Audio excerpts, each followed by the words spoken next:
బద్దిపడ గ్రామ పంచాయతీ ప్రజలు తెలుసుకోవాల్సింది యువత మేలుకొని ఇప్పటికైనా తెలుసుకొని ఇప్పుడు మనకున్న సమస్యల మీద వీరయ్యన్న గారు కొట్లాడుతున్నారు. అంతకుముందు కూడా నిలబడిపోయినా అంతకుముందు చాలా యువతకు చాలా చేసిండు.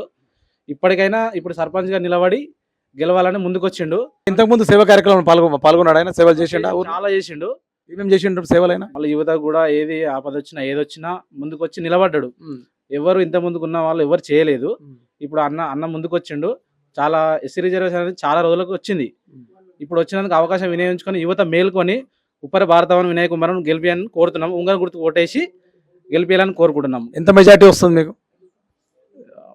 మ్యాక్సిమం ఇప్పుడు 21 మ్యాక్సిమం ఇట్లా ఓట్లు ఉన్నాయి. 80% రావాలని మేము ముందుకు యువత మొత్తం వచ్చి అన్నకు సపోర్ట్ చేస్తున్నాం. భారీ మెజార్టీతో గెలిపించుకోవడానికి కోరుకుంటున్నాం. ఉంగరం గుర్తుకు ఓటేయండి. బద్దిపడిగ గ్రామ ప్రజల యొక్క స్పందన తెలుసుకునే ప్రయత్నం మనం చేద్దాం.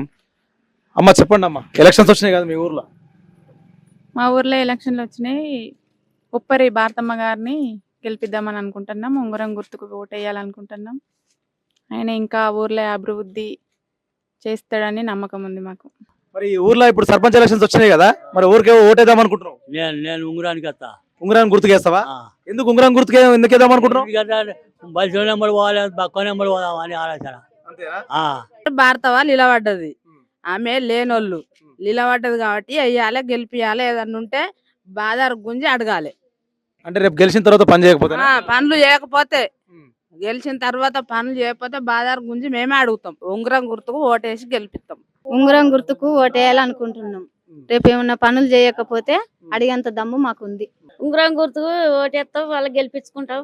మేము అందరం ఉన్నాము. షేర్ చేయండి, లైక్ చేయండి, సబ్స్క్రైబ్ చేయండి. మరిన్ని వీడియోల కోసం బెల్ సింబల్ పై క్లిక్ చేయండి.